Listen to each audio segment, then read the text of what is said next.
Halo guys, my name is Putri Fauzia. Di sini aku bakal nge-share ke kalian pengalaman aku lolos CPNS di Pemprov Jawa Barat. Mungkin dari beberapa kalian, apa sih CPNS doang udah bangga? Enggak loh guys, kebahagiaan orang itu berbeda-beda. Mungkin ketika orang itu berdagang, mereka udah bahagia. Lulus CPNS dia udah bahagia. Lulus kerja di BUMN udah bahagia. Jadi pengusaha sukses udah bahagia. Please jangan menyamakan kebahagiaan kalian dengan orang lain. Itu berbeda guys. Buat kalian yang gak suka, boleh di skip aja. Karena di sini aku hanya ingin membagikan pengalaman aku. Semoga bermanfaat. Karena aku ngerasa banget waktu pas mau tes tuh aku selalu nyari-nyari, searching pengalaman-pengalaman orang pas mau tes. Itu sangat berguna banget sih menurut aku ya. Semoga aja aku juga bisa berguna buat kalian ya guys. Nah, awalnya kenapa aku ikut CPNS? Karena aku disuruh orang tua. Alasan yang klasik. Terus hometown aku kan di Sumedang. Nah, terus aku kuliah di Bogor, lalu lanjutin kerja di Jakarta. Jadi mereka itu pengen aku buat deket sama mereka guys, gak mau jauh-jauh. Karena pas aku merantau aku jarang pulang. Even masih satu pulau. Kalian dengar suara ayam? Nah, udah gitu mereka nyuruh lah aku buat daftar CPNS biar lebih deket sama mereka kan, bisa kerja di Sumedang or deket dari Sumedang lah pokoknya mah. Aku ini daftar di CPNS tahun 2019. CPNS 2019 sebelum ada COVID. Jadi kebetulan juga aku tahun 2019 itu baru lulus D3 akuntansi. Pas pendaftaran CPNS tahun 2019 itu aku kan udah kerja di salah satu kantor akuntan publik di Jakarta. Dan kebetulan aku lagi di luar kota. Salah aku juga sih guys, mepet-mepet tuh daftar CPNS. Karena memang kalau udah kerja kan waktu kebatas ya guys. Aduh, merasa songong banget gue ya.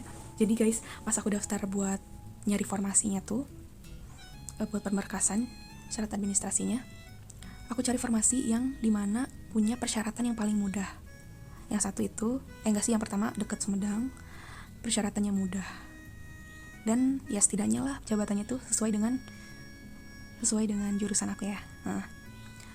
Nah, milihlah aku ke pengelola barang milik negara di Rumah Sakit Jiwa Pemprov Jawa Barat. Oh ya, buat kalian yang nanya kenapa nggak di Sumedang? Ya karena di Sumedang nggak ada buat formasi D3 akuntansi guys. Mereka nggak buka buat D3 akuntansi. Jadi aku cari yang di Bandung aja. Setidaknya lumayan dekat lah dari Sumedang. Aku juga mikirin guys, kira-kira ini orang-orang mau nggak ya daftar ke Rumah Sakit Jiwa gitu kan? Mungkin nggak mau gitu kan. Yaudahlah aku coba tuh ke Rumah Sakit Jiwa Pemprov Jawa Barat. Aku pikir tuh di Rumah Sakit Jiwanya apa di, mungkin beda kali ya, bukan di Rumah Sakit Jiwanya, tapi kok aku pengen gitu kan di situ. Jadi persyaratan mereka itu mudah untuk dilengkapi oleh aku yang lagi di luar kota guys. Cuman kakak, ijazah, KTP, surat lamaran, apalagi ya, pokoknya yang basic-basic aja. Nggak ada TOEFL ataupun SKCK, itu nggak ada guys. Simple banget. Oh ya, kalau yang di Pemprov Jabar, kalian bisa follow BKD Jabar, BKD Pemprov Jawa Barat. Nah di situ kalian bisa dapat banyak informasi. Dan juga kalian harus sering-sering buka websitenya biar nggak ketinggalan informasi. Alhamdulillah tuh aku lulus seleksi administrasinya ya. Alhamdulillah, kalian harus mensyukuri setiap detail, setiap pencapaian meskipun itu sedikit. Terus keluarlah jadwal SKD.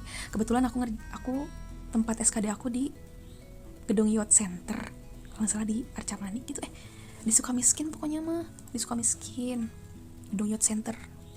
Jadi aku bakalan kasih kalian nih. Nah guys, buat seleksi kompetensi dasar itu ada 3 jenis, TIU, TKP, sama TWK. Yang menurut aku paling susah itu TWK, tes kewarganegaraan ya. Yang kewarganegaraan, ya Allah. Oh iya guys, buat kalian ketahui, aku belajar itu gak terlalu seriusan deh. Aku cuma latihan soal yang TWK doang. Dari awal aku cuma latihan TWK doang gitu guys, karena aku merasa lemah di kewarganegaraan. Meskipun di TIU dan yang lainnya juga aku merasa lemah, tapi kewarganegaraan itu lebih mengerikan karena dia itu kayak yang bikin pusing gitu. Jawabannya sama semua.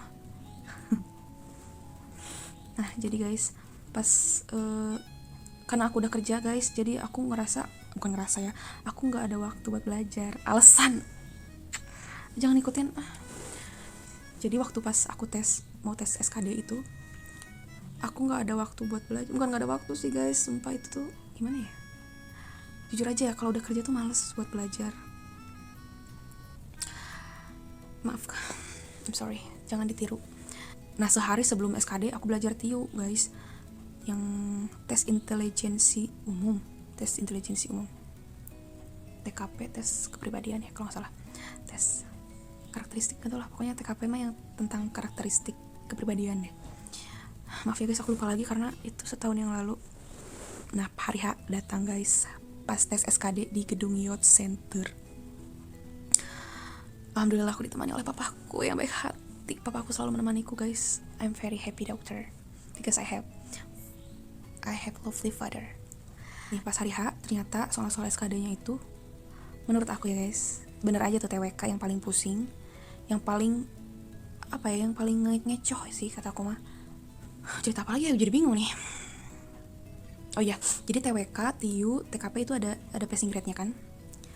Buat TIU, TWK itu 865, TKP itu ada passing grade-nya 126, dan TIU itu 80. Dan jumlahnya itu kalau dijumlahin itu 500 karena soalnya itu ada 100, setiap satu soal itu bernilai 5 gitu guys. Tapi kalau nggak salah kalau buat TKP itu dari 1 sampai 5, jadi pilihan yang paling benar itu bernilai 5 dan yang paling kecil itu bernilai 1. Terus maaf ya guys, public speaking aku masih belum bagus. Oh ya guys, aku mau kasih tahu kalian bahwa saingan aku di rumah sakit jiwa jabatan pengelola barang milik negara itu hanya ada 11 orang, 12 denganku. Alhamdulillah feeling aku itu bener guys, jadi saingan aku tuh cuma sedikit. Sebenarnya tuh aku lolos CPNS itu ada unsur keberuntungan juga ya guys. Mungkin ini doa dari orang tua ya, doa ibu kali ya. Jadi guys, kalau kalian mau lolos ke SKB, mau sampai gitu ke tes SKB selanjutnya, kalian lihat tuh formasi yang diterima berapa. Kalau aku waktu itu kan cuma 1 tuh formasinya, cuma 1. Dari tes SKD itu cuma 3 orang, kelipatan 3 guys. Jadi misalnya kalau formasinya 2, jadi yang diambil buat SKB-nya itu berarti 6 orang gitu guys, kali 3 setiap formasi. Terus kebetulan aku ada di peringkat ketiga, itu pas banget guys. Kan nilai SKD aku 325 dan yang peringkat keempat itu 324. Nah, alhamdulillah tuh aku lanjut ke SKB itu. Itu lama banget loh guys periodenya, karena kepotong sama COVID kan. Jadi aja tesnya itu di akhir tahun. Nggak di akhir tahun juga sih, Agustus September kalau nggak salah, Agustus September itu SKB. Agustus September itu SKB. Nah, tes SKB guys, mulai ini kita memasuki ke tes SKB. Nah, jadi guys pas aku mau ngadepin tes SKB itu, aku cuman belajar sehari sebelum tes. Dan aku tes di Jakarta. Yang sebelumnya pas SKD aku tes di gedung Youth Center, aku sekarang milih di Jakarta karena waktu itu lagi pandemi. Jadi kita bisa milih lokasi terdekat dari rumah kita. Terus aku milih lah tuh di BKN di Jakarta. Oh ya, jadi guys aku cuman baca PP nomor 28 tahun 2020 tentang pengelola barang milik negara. Aku cuma baca itu doang guys. Selebihnya aku udah pasrah karena aku udah bilang ya, kalau udah kerja kita tuh udah males guys buat belajar. Ini buat aku doang ya Allah, ini buat aku doang, ini jangan ditiru. Terus pas hari H tuh ribet banget, pokoknya itu kan lagi COVID guys, COVID lagi gara-gara COVID nih. Harus disuhu, pakai sarung tangan, pakai face shield, pakai masker, ngap banget kan. Oh iya sih guys, aku mau ngasih tahu kalau setiap tes itu baik SKD ataupun SKB, kalian jangan pakai kalung atau perhiasan dari logam-logam, itu nggak boleh, kecuali behel kalian ya. Jadi guys, kataku juga, aku udah bilang bahwa aku itu beruntung. Jadi soal-soalnya itu aku dapat itu dasar akuntansi banget. Sedangkan aku kan ada 3 akuntansi guys. Jadi alhamdulillah gitu. Terus aku kan kerja di kantor akuntan publik. Sehari-hari aku itu udah hatam banget kan kalau dasar akuntansi, meskipun masih bego sih jujur aja sih. Tapi ya setidaknya dasar akuntansi mah masih kebaca gitu ya, masih nempel gitu di otak. Alhamdulillah guys, aku bisa mengerjakan dengan lancar. Nah, skor nilai aku di SKB itu 385. 385. Jadi buat kalian mau daftar ke pengelola barang milik negara di Pemprov Jawa Barat, mungkin aja nanti kali ya, next year maybe ada gitu pengelola barang milik negara lagi di Pemprov Jabar, di OPD manapun itu ya. Kalian bisa sih baca dasar akuntansi, pahamin lagi dasar-dasar akuntansinya. Itu pure banget dasar akuntansi guys. Jadi alhamdulillah itu mah beruntung. Nah pas detik-detik pengumuman tuh ya, detik-detik pengumuman SKB, ada tuh yang ngechat aku, istri dari saingan aku. Emang sih saingan aku umurnya udah di akhir-akhir batas maksimal buat daftar CPNS. Dia sampai nanya ke aku skor aku berapa katanya ya. Nah ternyata dia skor SKB-nya tuh sama kayak aku guys, 385. Terus SKD dia kan lebih besar dari aku guys. Jadi ya udahlah, berarti aku mah belum lulus CPNS. Berarti dia yang lulus kan, lantaran SKD-nya lebih besar. Mbak kata aku kayaknya suaminya yang lulus karena SKD saya lebih kecil dibanding suami Mbak, kata aku gitu. Yaudahlah, aku fokus sama kerjaan aku lagi kan. Nah pas hari pengumuman tiba, aku lagi ada di luar kota lagi tuh, lagi di puncak kalau nggak salah. Nggak ada sinyal kan tuh, nggak ada sinyal, susah banget tuh sinyal meskipun udah pakai Telkom. Buka IG masih bisa sih dikit ya. Ada yang nge-DM si mbaknya lagi tuh, mbak istri saingan aku nge-DM, Mbak Putri selamat, Mbak lulus CPNS, katanya gitu. Wah kok bisa ya, kata aku teh, kenapa kok aku lulus? Nah ternyata mbaknya bilang kalau aku dipindahin, jadi aku nggak di rumah sakit jiwa guys, aku kelempar ke dinas lingkungan hidup begitu. Jadi aku tuh ada di peringkat 2 terus kelempar ke dinas lingkungan hidup, yang dimana kayaknya itu formasinya itu nggak ada yang daftar, mungkin ya nggak ada yang daftar. Lantaran di situ aku pas di pengumuman itu aku cuma 1 orang doang. Nah aku liatin ya,